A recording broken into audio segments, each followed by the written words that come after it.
yeah, I do want to go out there and make a big statement, and I want to finish. But I see Khamzat getting his hand raised, maybe getting like a third round submission, second round submission. I'm looking at anything to get to the title for me. I'll fight anybody.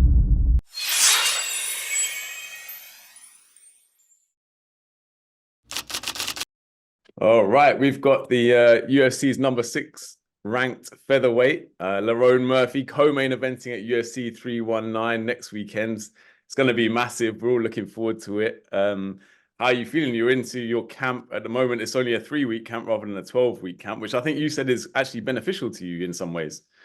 Yes, it has its pros and cons. Obviously, you don't get a full training camp to work on the technical bits, aspects of the game, of your opponent, etc., etc. But the game's forever changing, and you have to be ready for these things. And even if I did have a 12-week camp, sometimes the opponent gets hurt, and you get a new opponent anyway. So it's something you have to be ready for. And I've been training, so I feel good. But the other side of the coin is you're going from like 50% intensity training to 100%, and then Yeah. also you have to make the weight as well. So yeah, it's been hard mentally, physically as well, obviously, but I'm sure it'll work out in the end. Yeah, like you said, as a fighter, you've always got to be ready for like things to change at any moment. That's And it. I saw you tweeted, you mentioned the weight cut there. You walk around, I think, around 175 to 180. So cutting down to 145, that's pretty brutal, man. Like, Yes. yeah, you said you tweeted, you nearly forgot how shit weight cutting is, but I guess it's hitting you like a ton of bricks right now. But yeah, it's tough. Yeah, I love food, man. I love food, so Yeah. I can go up to like 185 to be honest. Mm. But yeah, I love food, man. So when I'm deprived of food, I'm miserable. Yeah, I mean, my girlfriend tried to do a 48-hour water fast, right? And by the end of that, she was not too good to be around. So I kind of I can like imagine. I can doing imagine. this for because you were saying the fight's out in Chicago, right? And they've got Mm. you're talking on the Ariel Helwani show about the pizza out there, and you're gonna get like 10 pizzas off the. Yeah, yeah. Well, this is what I'm saying. There's light at the end of the tunnel, isn't there? And when you've got something to look forward to, it makes it better. And also, like, yeah, you makes you appreciate food and stuff more. Anyway. I said just before we started that I had to ask you a couple of poker questions. So, have you ever played much poker? And if you have, is there anything from the octagon that you can take to the poker table in terms of tactics or like things like that? I've had a few friendly games, to be honest, and I reckon I'm pretty good. Yeah, I think it's just a poker face, really, which is the main thing, and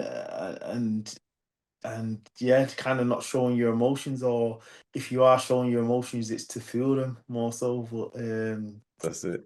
yeah. Yeah, because obviously bluffing in poker is a big thing, isn't it? Like, pretending that you've got a good hand if maybe you've just got nothing at all. Which MMA fighters do you think would be the worst bluffers, and which do you think would have the best poker face, like apart from yourself? If you had to pick someone. Uh, it's hard. That's a hard question. That Yeah, yeah. It's the last poker question. Don't worry. the best poker face. Let me just think. Scan through. I say Alex Pereira, because his emotion doesn't change. Yeah, kind of Yeah. just stony face, isn't he? Yeah, yeah, yeah, Yeah, yeah. yeah, yeah. Fair enough. Fair enough. All right, moving on to UFC 319. Where should we start? Your opponent, Aaron Pico, he's enlisted the help of Khamzat. I saw on his Instagram, they've been training together. Has that given you any sort of added motivation or extra pressure, or it's just something that comes with the territory for you? Just something that comes with the sport, really. People are around great fighters all the time. Yeah, I don't think it changes the fight at all, to be honest.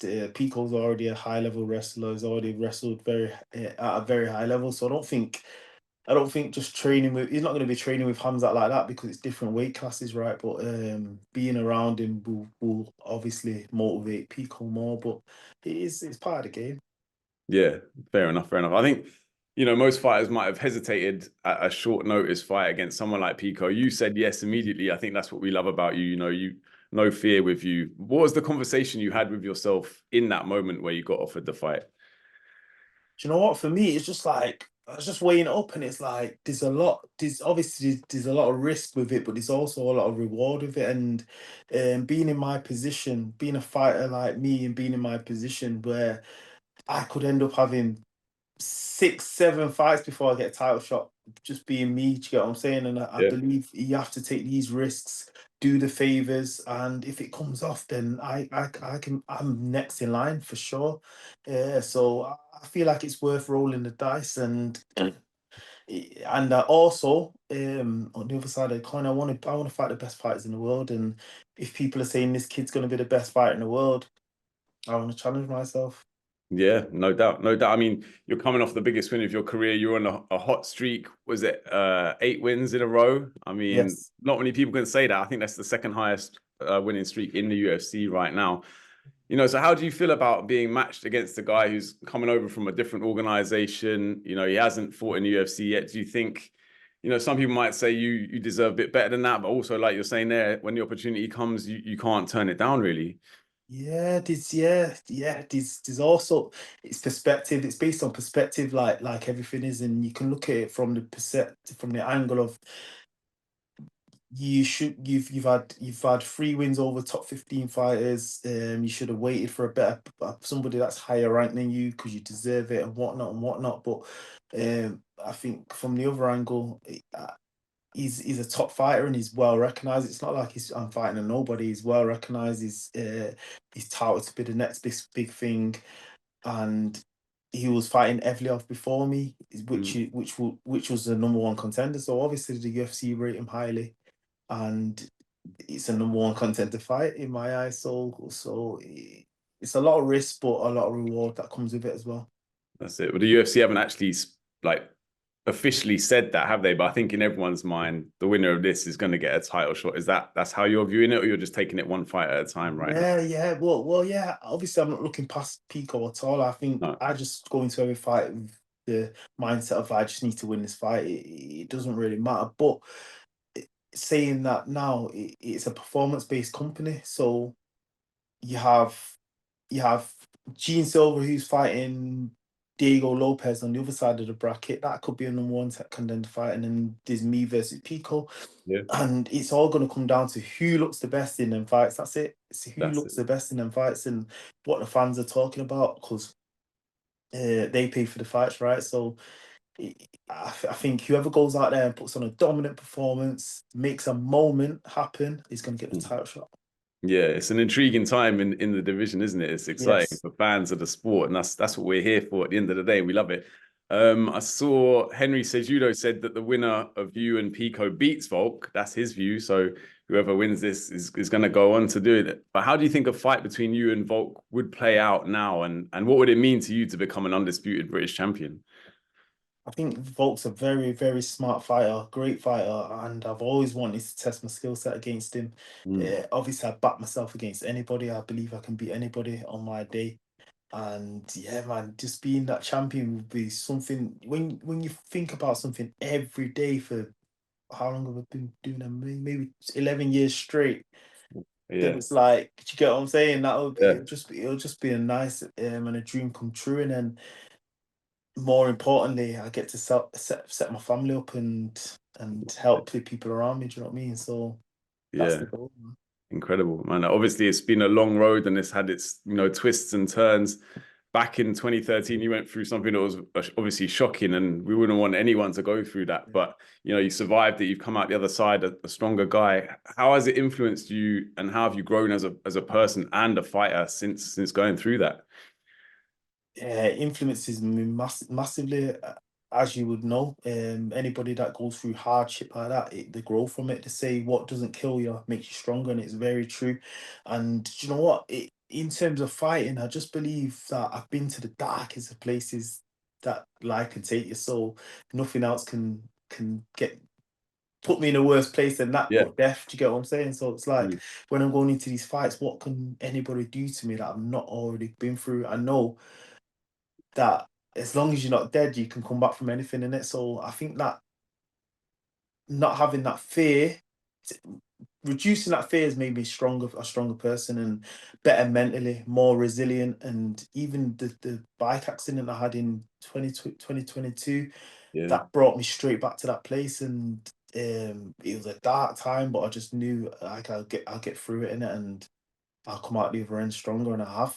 Yeah. And you're such a positive energy guy as well. Like, some people might have kind of held on to that, but doesn't seem like you have at all. So credit to you there as well, man. And I think, you know, Darren Till went through a similar sort of incident, didn't he, in the early years of his career? And he decided Yeah. to leave the UK and go and train in Brazil. But you just thought, no, I'm going to stick around and stay in Manchester. And that was you. Yeah, man. Do you know what? It's the MMA's really saved my life and changed my perspective on things because I started MMA training after that incident, obviously, Mm. and I feel like it gave me something to aim for, something to wake up and think about, and take my energy off of that, and it definitely saved my life. Yeah, it's amazing. Just going back to Aaron Pico for a minute, you know, he's known for his explosive style and strong wrestling background. So, how do you see your skill set matching up against his? And is there anything you're going to change, or are you just going to go into it with, you know, your usual tactics and technique? Yeah, I believe that strengths are also weaknesses, and he's very explosive, very dangerous, and applies a lot of pressure. But he also leaves himself open with that style in it. It's a fan Mhm. friendly style, Yeah, and he gets into a lot of exchanges. And I believe it's going to be a firefighter. I believe it's going to be a great fight.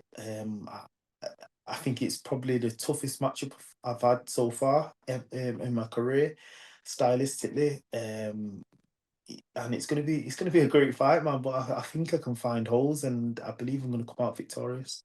yeah. I believe you too, man. I mean, you tweeted that you love being a dark horse, and I think you are actually a slight underdog in this fight, which I was a bit surprised about. But you know, do you thrive on being an underdog? Is it just something that's in your makeup and your personality that just makes you Yeah, do that? Yeah, yeah. Do yeah, you know what? I prefer to be the underdog, to be honest. I think yeah. it's less pressure. And with pressure, you don't perform. You don't perform as well. I believe, and I believe like when I go in there and I just think it is what it is. I'm a fighter anyway. I'm never gonna Mm, go in there and just like mess about. But I'm gonna be focused on that night and put the pressure on. And I believe I do my best work with no pressure, um, which might be strange to some. Some people perform under pressure, but I mm. think I do my best work. I'm less hesitant, and I let it all go. And that's what you're gonna see. I think that's interesting because Pico's probably feeling the opposite, isn't he? He's been hyped up since he was a Of teenager. course. You know, you've built your career fight by fight. So when you're in there, the two of you, who do you think has more to prove? It's going He to be, does for sure. He yeah, does for sure. It, but we both want the title in it. We both want to see similar things, and like I said before, it's going to come down to performance based. So it's irrelevant. We both need to go in there and put in a performance. You know what I'm saying? yeah. And yeah, it's a pay-per-view card, biggest spot I fought in too. So yeah, man, looking forward to it. It's huge. It's huge. You know, there's always one thing that kind of keeps a fighter awake at night, you know, the night before a big fight. I don't know how you're sleeping right now, but is there anything, you know, that just kind of ticks over in your mind as you're falling asleep at the moment? Do you know what? It's just right now I'm sleeping, but fight week I don't sleep, and I think it's just the anticipation of Yeah, war in it, like that yeah. anticipation that you go into fight in front of millions of people, Hmm. and there's a lot riding on it because financially and career, what everything, health wise, everything's there's a lot riding on it. So, you've been thinking about this thing for however long you've been in camp, and then it's finally on your doorstep. So.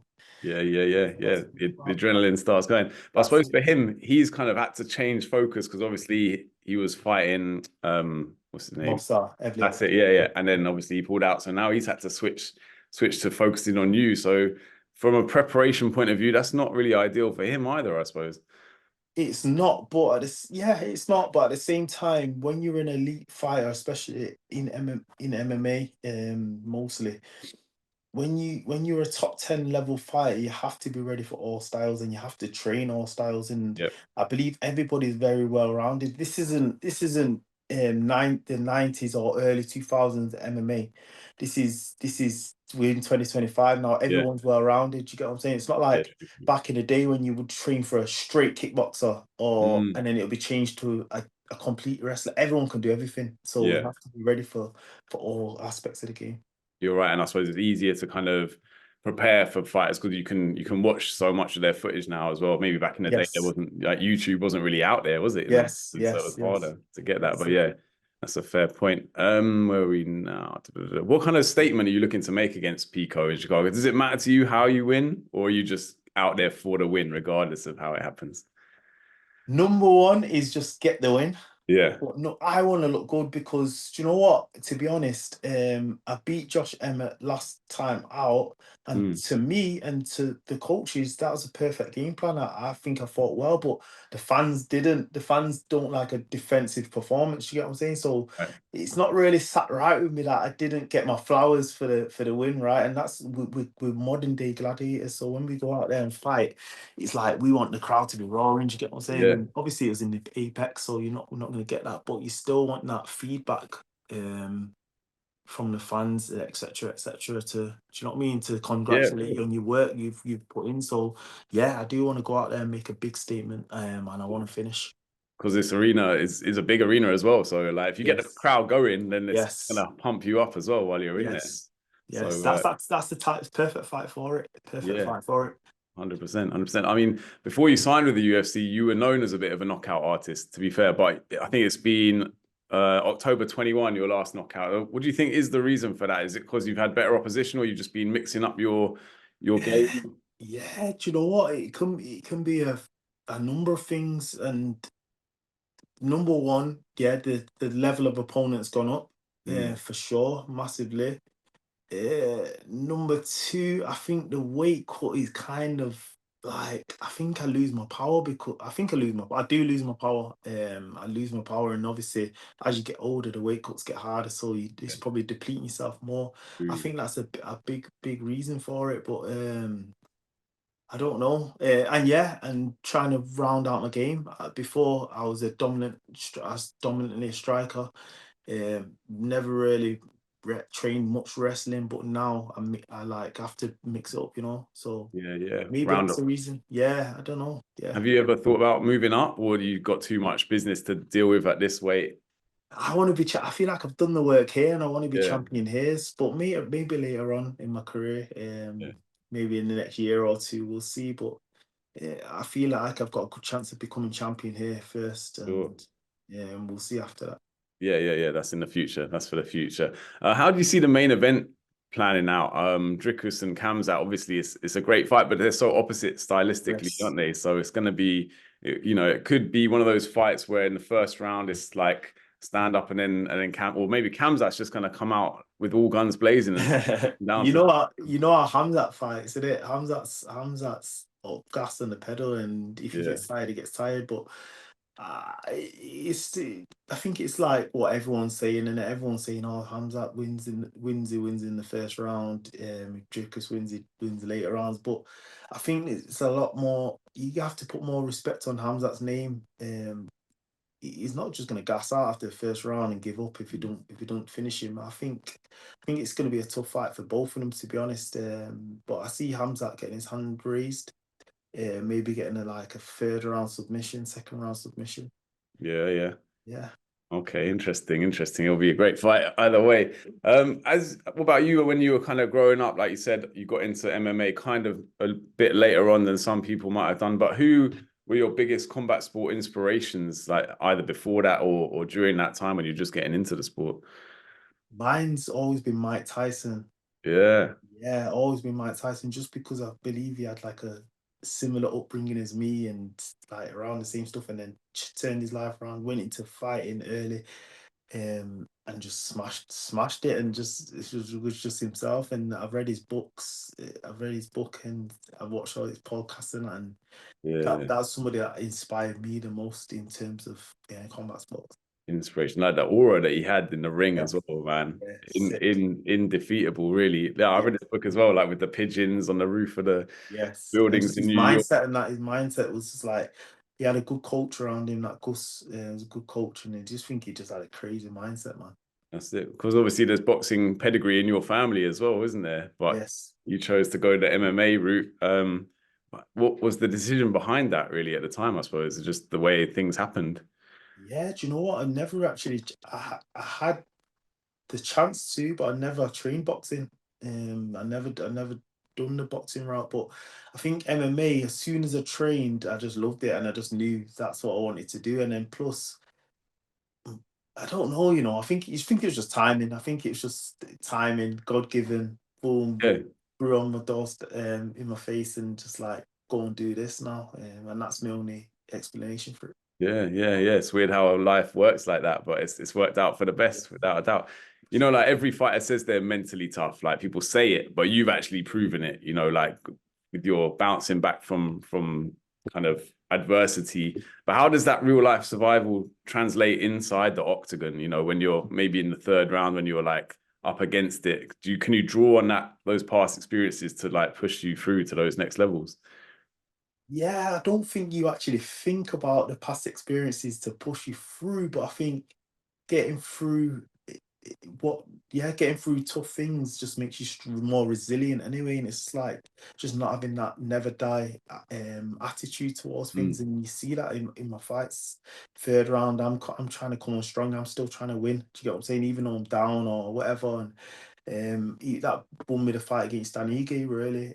Was 1-1 going into the third. It got a bit deep. I was losing the start of the third round, and I took it in the end yeah. because I wanted it more. And I just knew like there's no killing me. There's no killing me. Yeah, that's it. That's what it comes down to sometimes in combat sports. Because you saw, I don't know, I presume you saw Daniel Dubois and Alexander Usyk, Yes. a great boxing match. But some people said that, you know, Daniel Dubois could have got up if he'd really wanted to, but maybe he's fighting on behalf of his father or family, and he didn't really want it as much. But you know, in the octagon, you know, we've never seen it with you. Like, when you're in there, you're never giving up. Nah, nah. You have to kill me. You have to knock me out for Yeah, sure. exactly, exactly. Yeah, I'm going out on my shield. In terms of, you know, like MMA historically, the icons of the sport, if you had to pick four for like Mount Rushmore, say the four most iconic MMA fighters of all time, who would yours be? I go for Habib, and then I'll go for John Jones, obviously. Yeah, I'll go for McGregor in his prime, yeah, yeah, and then this the last one. Maybe Joe. I'll go for Jose Aldo. yeah.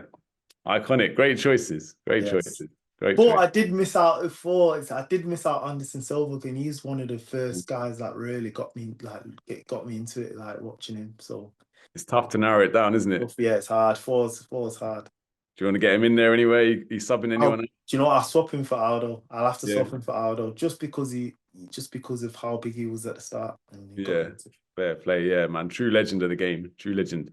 Random one. Did you see Conor Ben call out Ilia Topuria? What did you make of that? Like they want to get a boxing match on.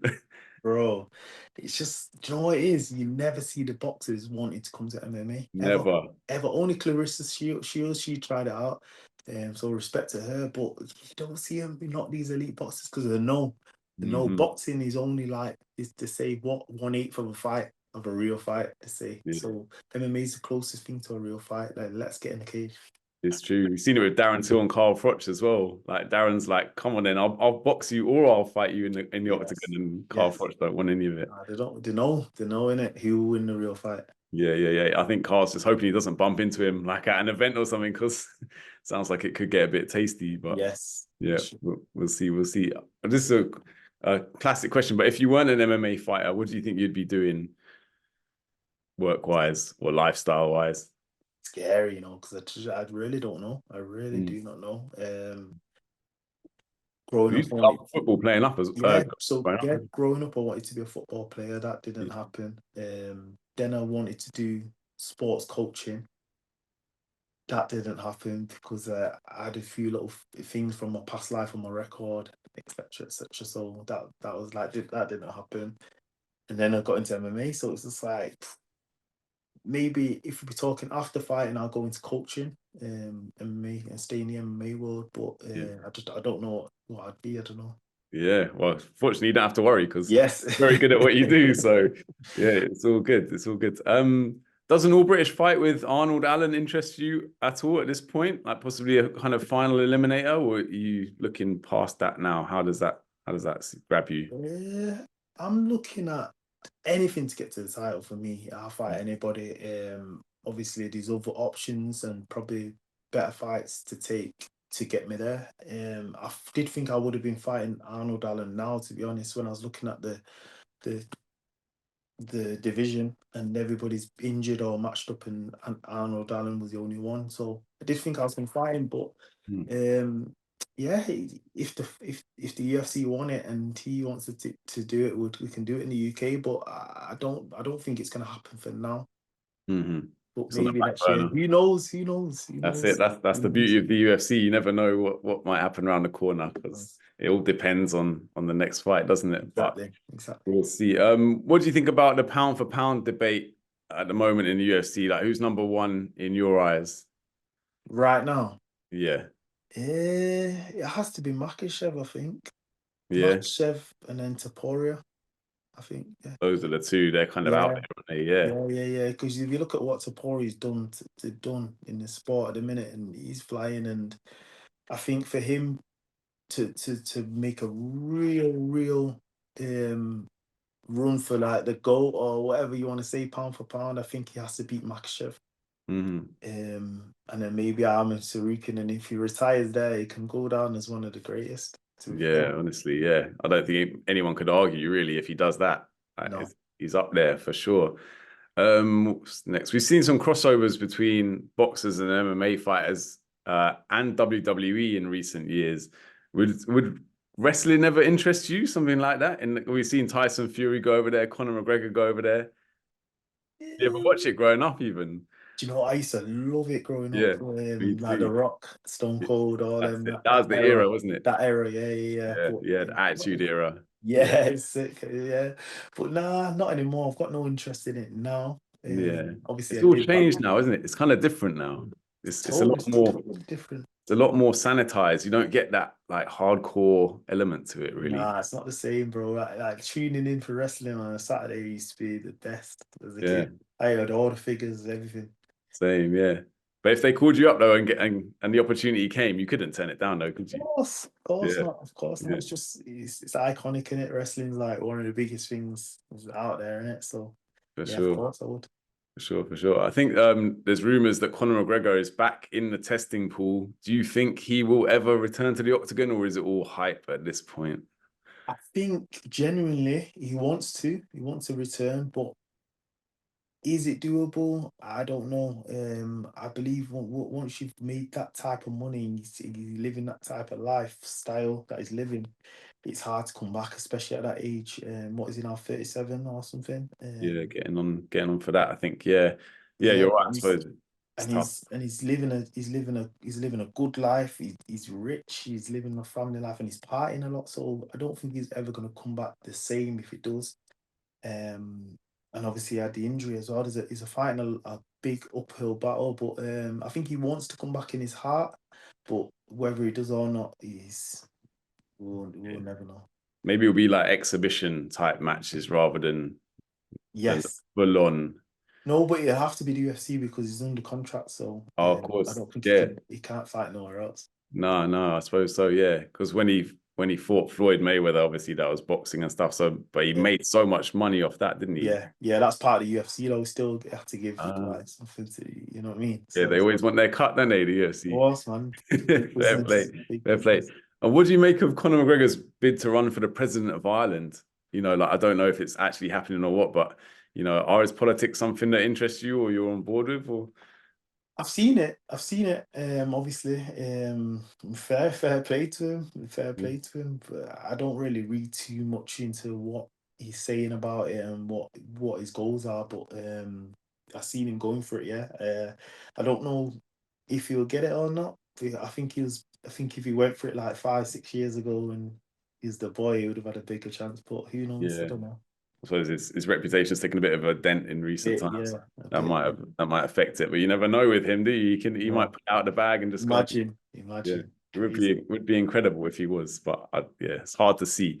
What was I going to say? Oh, tell us one fight night superstition or ritual that you have that might be unique. Is there anything like you do to relax yourself the night before a fight, or you just chilling? Right before a fight or the night before? The night before or in the days leading up? So the night before we just go for a team meal. Yeah, and just like take your mind off it. I think it's almost like a celebration before the fight, innit? You've made weight, you've done the camp, you have yeah, food, you relax, switch off, and that just helps you take the mind off the fight. nice, nice. But not on the day of the fight, like Daniel Dubois. Nah, He that's got, crazy, he got bro. all the boys around the house, didn't he? I think the result kind of shown that because he almost how you partying like you've already won. Do you know what I Yeah. mean? He's like Why not? he's celebrating the payday more I so think than that was kind of the impression people got. Why not wait yeah, till the day after or a couple of days exactly after? Don't exactly. do it on the day of the fight. Yeah, it's not ideal. Anyway, Got the focus. yeah, for sure. Tom Aspinall and Cyril Gane, UFC 321. Like it's been so long since we've seen Tom fighting. It's been what, 15 months. And will that inactivity have a negative impact on him, or do you think he's just raring to go regardless? I think he's raring to go, and I think Tom's just one of them special athletes as well. And I don't see anybody in that division beating him at all. I think he's gonna have a good run. And to be honest, I don't know how he done it because I've been asking for a fight now for 2 months, 3 months of the UFC, and it hurts. You know what I mean? When you're healthy and you want to fight and you can't actually fight, it's hard for a fighter. So I don't know how he's done it for 15 months. I Crazy. think he's been seriously frustrated, hasn't he? I've been Yes. seeing some of his YouTube videos and stuff, and he's just been doing random things like going and doing CrossFit and just taking his anger out on on other stuff. But yeah, I saw you saying that if you hadn't taken this fight, you might not have had another fight till December or maybe even Yeah, June. yeah, So, yeah, yeah. That's it, and that's another reason why I took the fight because who knows what's gonna happen from now until then? They might like we wasn't hearing anything. They was asking for a fight date, so we mm, could start preparing, and they wasn't coming back with anything, and then they just come up with this. So it was like couldn't say no really. yeah, grab it with both hands for Exactly, sure. For exactly. sure. What about what's on your playlist like when you're getting ready for a fight like this? Because I see on your Instagram there's quite a lot of Tupac, like Notorious B.I.G. stuff like that. So is that your kind of hype up music? That is, yeah. I like the 90s rap. But Yeah. like, I still go through like stages, like so before when I'm traveling to the arena or whatever, I'll listen to like chilled, calm music, probably reggae music, whatever. 'Cause you Hmm. don't want to be in that zone yet. And Mm. then once you get to the arena, play some 90s hip hop, whatever, just like vibes. Yeah. And then as I get close to the fight, I put on like the darker tracks. Right. Like DMX and stuff. Yeah, Yeah. just like Down yeah, that. and then Yeah. just Yeah. pump Yeah. you up then, and That's then it. Fight music, man. That's what it is as well. A couple of weeks ago, Manchester was all about Oasis, wasn't it? Because Oasis on their big comeback tour. Is that it? Did you get involved in that, or is that not really your cup of tea? yeah, not really my cup of tea to be honest. No. But I liked that they come back, and I seen a lot of the videos I seen look good. Like the shows look good, but Yeah. ain't really me. Crowd going wild for it, man. But yeah, Yeah, yeah, it looked yeah, good though. It did look good to be fair. yeah. Good energy there. Good energy. Everyone up on the hill as well, getting it for free. Yeah, Couldn't yeah, get a yeah, ticket. yeah, Yeah, yeah. that's Do you know, good. to be honest, if I didn't have my heart set on a fight, I probably would have gone just to experience it, innit? Yeah. Feel like my whole summer, maybe it's even my birthday like 2 weeks ago or What was something. it? Oh, happy birthday, man. Yeah, and I didn't get to sort of celebrate. I don't think I've celebrated a birthday in years, to be honest. And I've always been like trying to get a fight or whatever. So Yeah. maybe That's after. it. You've got bigger fish to fry, mate. Yes. You can celebrate your birthday. You'll have plenty more birthdays to come, man. I know you said you don't watch football much anymore because I think Man United have kind of disappointed you over the years, but maybe this year will be different. You got any thoughts on it, or you just focusing on your fight for now? Forget football. Street, you know what? Street combat sports. I don't have 90 minutes anymore to watch football. Just watch the 3 minute highlights on YouTube. Yeah, yeah, that's it. And then I'm just watching. I've just watched my sport. I've got all these up and coming fighters that I need to watch and whatnot. So I watch all the fights. Yeah, yeah, yeah. Drinking it all in. Well, Yeah. thank you very much for talking to us, Lerone, man. It's been a great chat, and we wish you all the best. We'll be rooting for you, man, and we know you can do it. Just go out there and show him what's up. Yeah. Thanks, bro. All Thanks, right. bro.